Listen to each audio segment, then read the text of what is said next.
Hi yours welcome back into the flow of Mahabharata కథా ప్రవాహంలోకి తిరిగి స్వాగతం. ఇది Parashurama versus Bhishma part 1 link డిస్క్రిప్షన్లో పెట్టాను. అలాగే మన ఛానల్ని ఎప్పటివరకు సబ్స్క్రైబ్ చేసుకోకపోతే ఇప్పుడే చేసుకోండి. దానివల్ల నాకు కొత్త మోటివేషన్ వస్తుంది.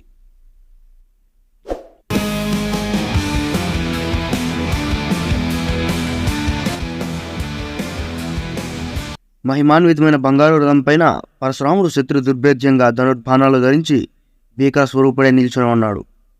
అతనికి ఎదురుగా కాస్త దూరంలో మరో బంగారు రథంలో భీష్ముడు శిఖరం లాంటి టీవీతో ఆయుధాలతో యుద్ధానికి సిద్ధంగా ఉన్నాడు.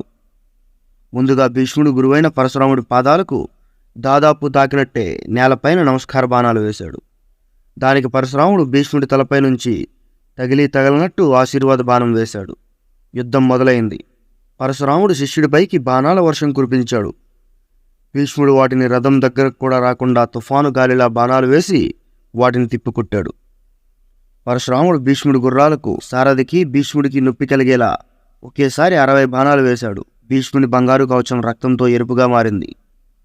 భీష్ముడి దిక్కులు పిక్కటిల్లేలా, భూమి ఆకాశాలు వణికేలా ఒక పిడుగులాంటి బాణంతో పరశురాముడి విల్లు విరిగేలా చేశాడు.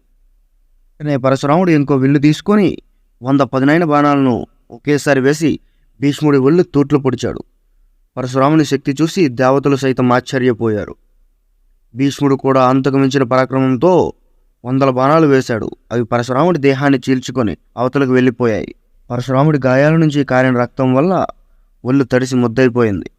రక్తంతో తడిసిన పరశురాముడు ఎరుపు రంగులో ప్రకాశించే సూర్యుడిలో కనిపిస్తున్నాడు.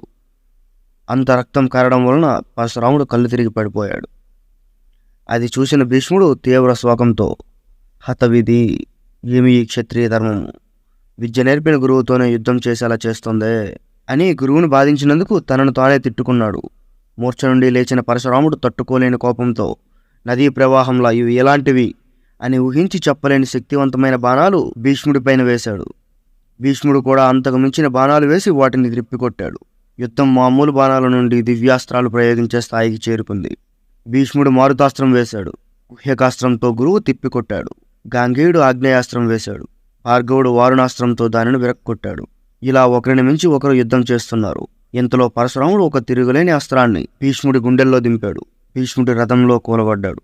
వెంటనే సారథి అక్కడి నుంచి దూరంగా తీసుకువెళ్ళాడు. త్వరలోనే భీష్ముడు తెలివి తెచ్చుకుని సారథిని తిరిగి యుద్ధరంగానికి వెళ్ళమని చెప్పాడు. ఈసారి భీష్ముడు రెట్టించిన ఉత్సాహంతో విజృంభించాడు. పరశురాముడిని బాణ ప్రవాహంతో ఉంచేశాడు. ఇలా ఆ రోజు సాయంత్రం అయిపోయింది. ఆ రోజుకి యుద్ధం ముగిసింది.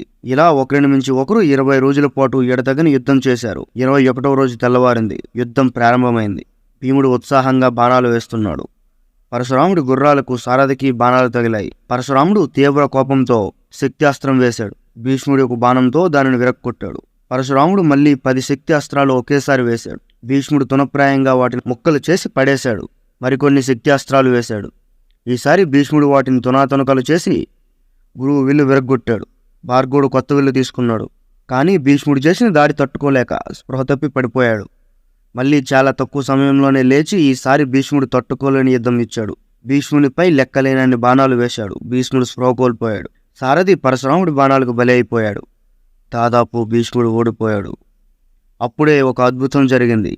భీష్ముడి రథం దగ్గర 7 మహాపురుషులు దైవ తేజస్సుతో ప్రత్యక్షమయ్యారు. సారథి స్థానంలో తెల్లని వస్త్రాలతో ఒక దేవతా స్త్రీ ఉంది. ఆ 7 మంది మహాపురుషులు భీష్ముడిని రథం పైన కూర్చోబెట్టారు. సారథి స్థానంలో ఉన్న స్త్రీ రథాన్ని యుద్ధరంగం నుంచి దూరంగా ఆకాశ మార్గాన వేగంగా నడపడం మొదలుపెట్టింది. తీసుకెళ్లి భీష్ముడికి స్పృహ వచ్చేలా చేశారు. భీష్ముడు కనులు తెరిచేసరికి అరణ్యంలో ఒక ప్రదేశంలో ఉన్నాడు. కానీ అతని దగ్గర ఎవరూ లేరు.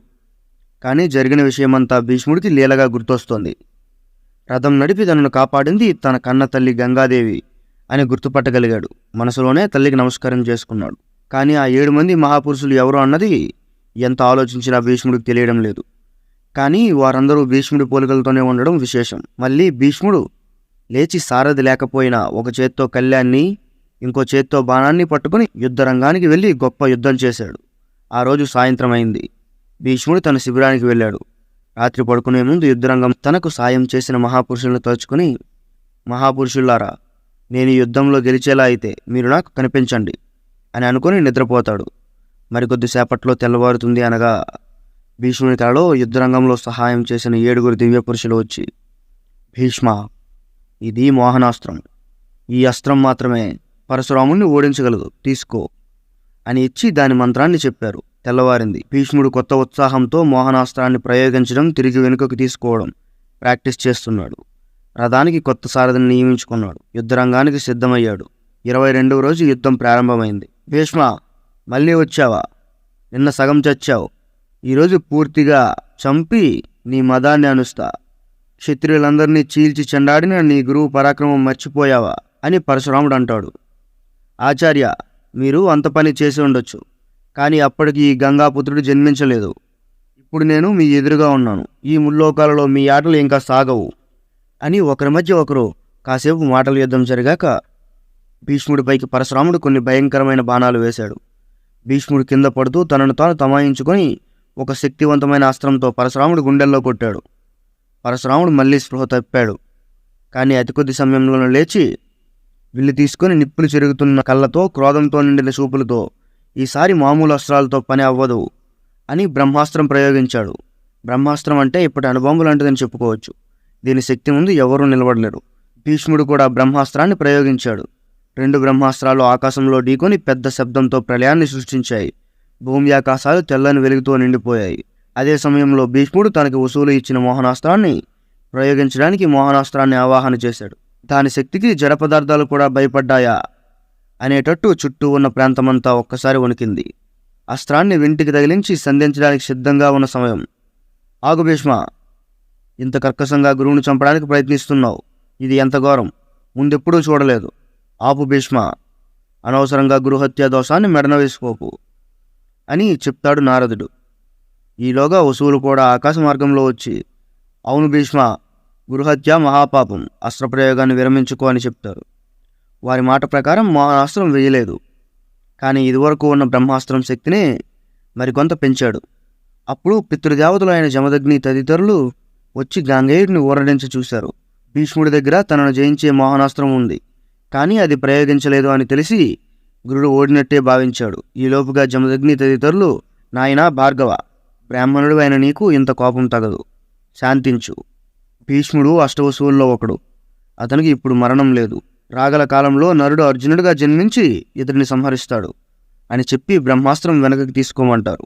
పరశురాముడు బ్రహ్మాస్త్రాన్ని వెనకకి తీసుకొని శిష్యుడి దగ్గరికి వెళ్ళి, నాయనా భీష్మ, గురువుని మించిన శిష్యుడు అనిపించుకున్నావు. పుత్రుల దగ్గర శిష్యుల దగ్గర ఓడిపోవడం కంటే మాకు ఇంకా ఏది ఆనందాన్ని ఇస్తుంది అని చెప్పి భీష్ముని దీర్ఘాయుష్మాన్ భవ అని దీవించి అంబ దగ్గరకు వెళ్ళి, నన్ను క్షమించమ్మా, ఇచ్చిన అభయం నిలబెట్టుకోలేకపోయాడు అని అంటాడు. కానీ అంబ అంతటితో అయితే వదలదు.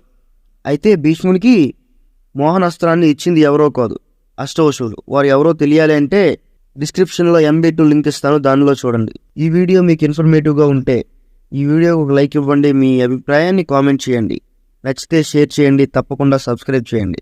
ఇంకో ఎపిసోడ్లో మళ్ళీ కలుసుకుందాం. Signing off Philomith Khan.